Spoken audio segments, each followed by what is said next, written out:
Testing 1 2 3. Wait a minute. I don't have my microphone. Testing. Testing. One, two, three. Hey, warning, guys. Warning. Listen, this episode of Breakfast, Behind closed doors Behind Closed Doors with the Brooks is being brought to you by We can't get it together. DJI. It's not. Sheri, this is not a DJI commercial. Anyway, This episode is being brought to you. are you being prophetic? Hey, listen, DJI. I'm just saying, we use y'all products on a regular basis. I got a drone. I got the mics. Hey, sponsorships. We living abroad. Like, we're in a whole nother country. I don't know. It's Behind Closed Doors with the Brookses. If you hear any loud background noise, just want you to know that we're in the city. You may hear car horns. You may hear some construction. What you are not hearing Warning, are warning, gunshots. warning, warning. Sorry. Stay tuned. We'll be back with Behind Closed Doors. With This the is an Brooks episode that y'all don't want to miss. How to build a marriage and a business without losing either one is going down.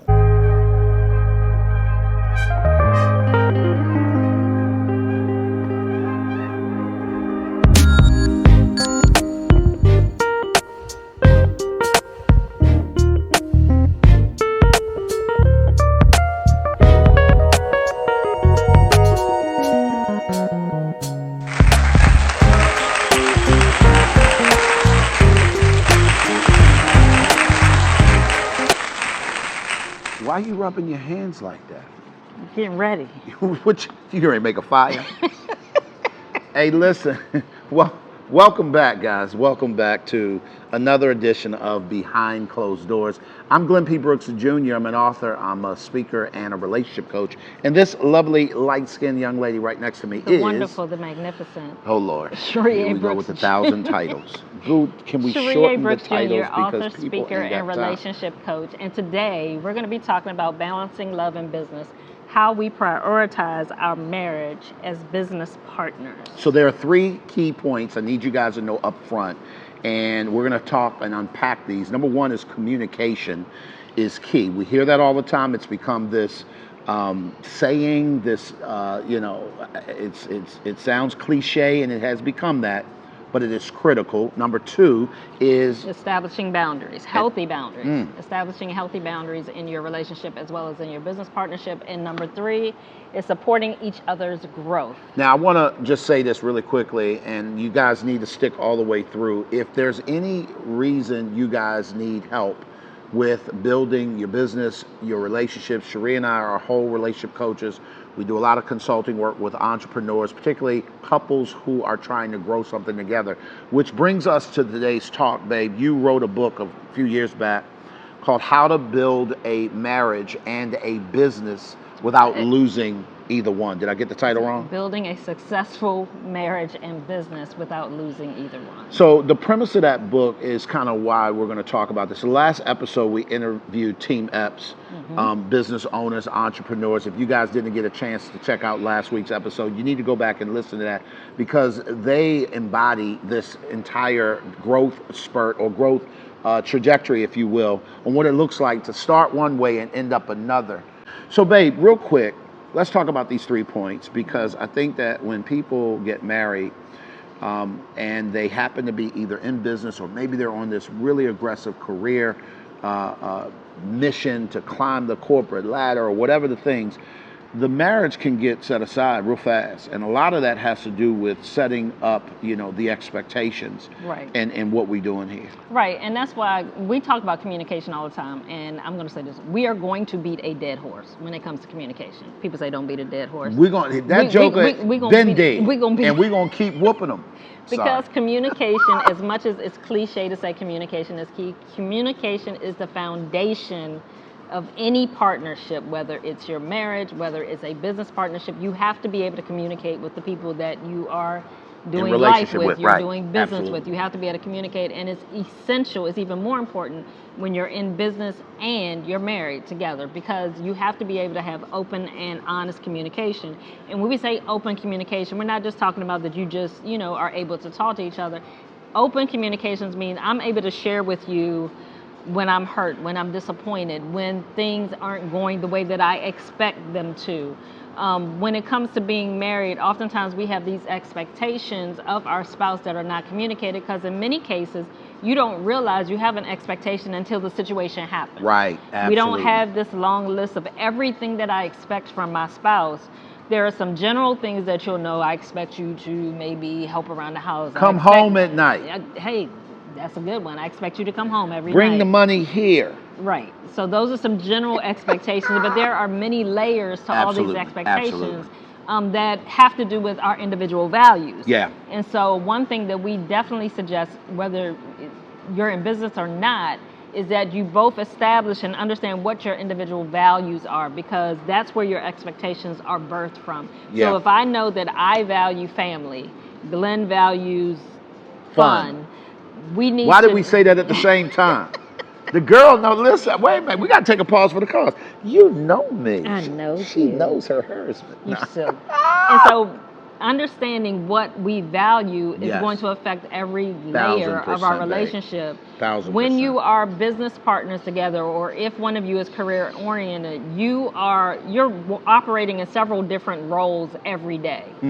For me, I operate as a wife, I operate as a mother, I operate as the CFO for our company, I operate as a creative director for our company. There are many roles that I operate in, but there are certain expectations that I have for each role. Got it. And expectations that Glenn has of me for each role. As a wife, he has expectations of me as a wife. Yeah. As a mother, there are expectations that he has of me as a mother. As the CFO for our company, he has expectations. Yes. As the creative director, there are expectations. But there are oftentimes things that are not able to be communicated until that situation arises. Yeah. That he's really clear, oh, I expected you to, in this particular situation, to handle this in this way. So let me just jump in really quickly, babe, because I know a lot of times when we're coaching clients of ours, this comes up often where, well, I didn't know. You don't know what you don't know. Right. I agree with that to a certain extent, but here's what we do know. We're in a relationship together. Here's what we do know. We're trying to go someplace. We may not be clear on where that is right away, but we're trying to build something together. Let's sit down and let's do the work around fundamentally of dumping out of our head what are our expectations. Sheri and I did this before we got married. Transparent moment. We both have been married before. 12 years, one time, 2 different marriages before me. We kind of came into this marriage knowing what not to do. Can you please say that again, babe? What not to do. If So we just don't do what we did before, listen, your junk gonna be successful. So in a sense, we had a bit of a cheat sheet. And that's one of the reasons why we do what we do now.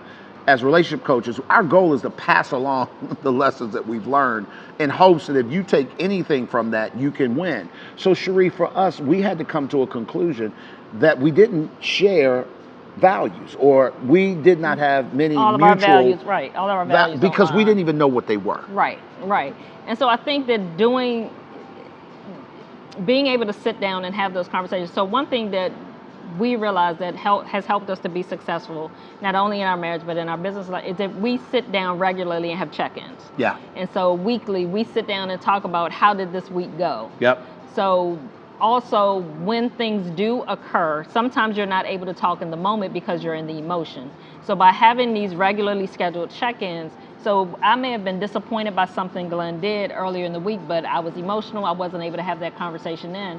When we have that weekly check-in, I'm now able to say, okay, so on Wednesday, when this situation happened, and you responded in this way, my expectation would have been that you would have handled it this way. Right. This way, I'm able to have that conversation without too much lag time, because I don't want to go 2-3 weeks without having the conversation. Right. But because we have a weekly check-in where we're able to sit down and talk about things, I'm able to share with you how I felt, how it made me feel, what my expectation is in that type of scenario when that happens again. I'm also able to now set and we're going to kind of get into this a little more in detail. I'm able to set boundaries on that particular situation, and I'm able to practice actively listening, which means I'm able to listen to your needs and your concerns without taking it personal. I'm able to hear you and Yeah. actually hear your thoughts, and you're Yeah. able to do the same with me. So I'm chomping at the bit, babe, because one of the things that I realize is that most people don't do that in safe country, and they don't do that before in non-crisis moments. Because we have a established time that we check in on a regular basis. But the thing I love about it, babe, is that it creates a tenor in our Yes. relationship. There's a tone that we're going to get to that. There are a lot of people that the reason they gotta have a conversation right now, or they blow off the conversation, either Right, or, right. it's because of the habit of this ain't gonna change no way. No matter what I say, when I say it, I've said it 1,000, we've heard it all. It's not gonna change. And the reason why you think that way is because you've never created the environment to, in fact, facilitate change. And that's what we do on those regular basis. And it really helps, particularly when the business and the marriage piece gets convoluted. Right, right. And so to move on to the next one, when we talk about establishing boundaries, even though we're talking about you have these regular check-ins, there has to be a boundary established that separates church from state, that separates the marriage from the business. So when you're having these check-ins, you actually need to have, like, so on your job, you may have weekly staff meetings. Yeah. You talk about business things in that particular meeting. Then we have what we call family meetings, where we sit down, and we had started this when our kids were still at home, but we still do it now, where we sit down and we have a conversation about personally, what are things in our relationship that we need to talk about. We keep those things separate. Exactly. That also helps you to not let those personal things bleed over into the business. Especially when you're partners in business, you have to make sure that you have very clear lines on what Yeah. your roles are and what role you're operating in, so that it does not bleed over. I don't get to use the wife card when we're talking about business or when we're dealing with business during our business hours. I'm not able to then pull that wife card during those times. I have to stay in my role at that particular time to deal with that and not take advantage of my role, my other role in those situations. And Sheri, the thing that I love about that is that we, because we have teammates and we have people that work with us on projects and different, assistants and things like that, they get a chance to watch us do this. And one of the things they often say is that it is crazy to us how y'all show up so in sync. Sheri can shoot me a look and I know, shut up. She can check out of the meeting and I know I have gone too far. When I say check out, like lights out, she's physically there, but she's checked out. It makes me dial back in. But it's because you and I have practiced setting Right. Practice. Practice. Practice. What are we talking about Practice. here? But we talking about practice, man. What are we talking about? Practice? We talking about practice, man. We talking about the game. We're not talking about the game. We're talking about practice. We're not talking about a game. We talking about. And when you do this repeatedly, what it does is it gives you a rhythm, and now setting boundaries become really easy to maintain healthy boundaries. And I want to kind of unpack that a little bit. Right, and it's funny that you mentioned practice. It takes practice, it takes time, but more importantly, it takes maturity. There takes a level of maturity of both of you individually in order to be able to operate in these various roles. Oh my God, say that again. It takes maturity to be able to operate in these different roles. If you have insecurity, your own personal insecurities, if you are not sure in who you are and what your purpose is, it's going to be very difficult. Not to say that it's impossible, but it's going to be difficult, and it's going to truly test your relationship to work together in a partnership role. If you have not established your partnership together as a married couple first, and that partnership is not solid, it's going to be very hard to then take on these additional roles. Sheri, it also is very hard for my non-business people who you don't have a business together, or you're an entrepreneur and she works a 9 to 5, or she's an entrepreneur and you work a 9 to 5. When Sheri talks about this, I don't want to exclude y'all. Right, This ain't right. just for people who are building businesses together. You're building a life together. Those same habits that you either have or you don't have, that work for you or against you, are true in marriage as well as business. Because marriage is for the mature. And that's the bottom line. We got a whole T-shirt that says Right. that. And I need you guys to understand that. And I want to get into this idea of setting boundaries, because that's where the maturity of understanding, this is where I am responsibly, this is where I start, and this is where you begin. Right. See, I'm not responsible for my wife's actions, behaviors, choices, Or emotion. or emotions. I'm not responsible. That's why I loathe the statement, a happy wife is a happy life. Right. And the reason why I don't like that statement is because it denotes that I actually have the power to make you happy. Right. Or the power not to make you. So if I do have that kind of power, I can snatch it anytime I want. That's not what we're saying. What we're Right. saying is that you guys have got to establish, what am I responsible for? What am I working on? And does that have anything to do with you? Like, you can't make me more responsible for my own behaviors. That's a choice that we get to make. Right. So key things as far as setting boundaries when you work together, or whether one of you is career oriented, whether one of you is having some set boundaries. So boundaries could be, an example of boundaries could be, so say you're an executive in a business and we both work regular jobs, but you're an executive. A boundary could be that, you're not going to plan business trips on birthdays, on certain things, that we have these certain dates, that we've already had this conversation on the front end. Our anniversary is off limits. Birthdays, whatever's important to you. Our date night for us, right? is That's off a limits. non-negotiable. So these are conversations that you have to set these boundaries. What are my expectations of you? Although yes, I understand you're pursuing your career and you're striving in this area, but there are some clear boundaries that we have to put in place because we are married. Sheri, you're not a single individual, so that's your so time good. is not your own. Oh you my do have to gosh. consider your family. That's so good. In this, so if it's your child is going to be graduating high school, a boundary is that you can't travel. You can't miss graduation. You can't. So these are some things, these are boundaries that you put in place when it comes to your time. Yep. Also, the other boundary, if you're working together as business partners, is identifying clearly what your roles are. I don't get to overstep my role in the business, like I said, by pulling the wife card. Or Glenn, or vice versa. So I'm the CFO of our company. Glenn can't pull his card as being the husband to override if I make a budget decision in the business and say we can't do this, or this is the budget for this project. He can't override that and say, well, I got this over. I think we should do it anyway. Okay. We've had the discussion. This is the budget. The budget's what it is. He can't override that. He has to respect the boundaries of what our roles are. And that's where the maturity comes in, y'all. Let me help y'all. I hope I'm helping. If I'm helping you, put yes in the chat right now. If this is making sense, put a thumbs up or give me a yes or drop a note.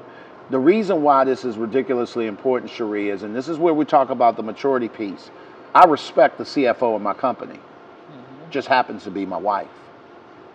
If I, as the CEO, walk into a company and make mockery, disrespect, have contempt for, not honor my CFO, here's what I can promise you: not gonna have that CFO very long.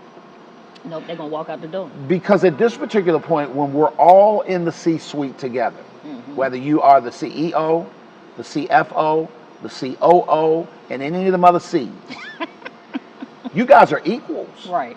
You are on equal playing field. You should honor that person's role. We tend to do that in the business structure because of a thing called a paycheck. You're somewhat a little bit more obligated to just kind of honor another person when they have the ability to affect your money. But why don't we carry that same energy into our marriage, where that inability to do that can affect our love and our mutual respect for one another? Guys, let me say this very clearly. I think it can. I think it doesn't, because we weren't trained to do that. And that's why this book that you've written really is changing the game for couples who are building marriages. Maybe it's a ministry, but you're trying to, building a marriage, or a business and or a ministry, and you're trying to do that stuff together. This stuff makes a difference. We're going to go on to number 3, and we're going to talk a little bit about supporting one another. And I think that is critical when it comes to doing this. By the way, guys, this is the beginning of a series that Sheri and I are going to be doing. We're going to be unpacking some of the different tools in her book, and I really want you guys to get this. Right. We also want to ask you, if you have not, please subscribe to the channel, like and share this video out, and go and watch some of our previous videos. to bring you up to speed and see some of the content that we've posted. So number 3 is supporting. Number 3 is supporting each other's growth. And so we want to talk about why is it important to support your spouse's personal growth, their professional growth, and how that's beneficial to the relationship. When your spouse may have a desire, a passion to grow in a certain area, whether they want to go back to school, whether they are on a certain career track on their job, or even they have a desire to grow a business, to do this thing, it's important for you to support your spouse because, number one, that's your spouse. Right. And you should be their biggest cheerleader. Kind of should be. You should be their biggest cheerleader, but also it's beneficial to you if they grow in certain areas. No one wants to be married to the same person that they married at 19. If I married a 19-year-old and I'm 40, I don't want to still be married to a 19-year-old. I want a person that's grown, that's evolved as an individual.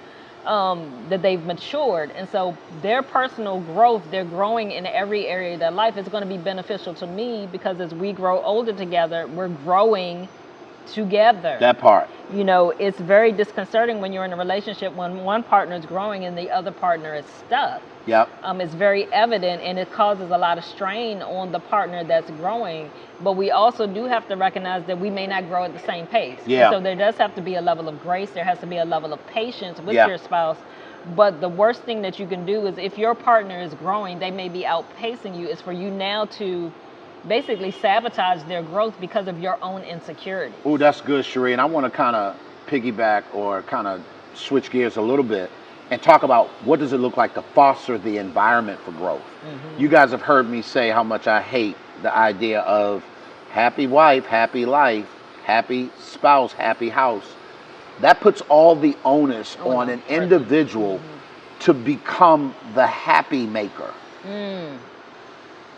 Parents, how many times have you told your children, I'm not in charge of your fun?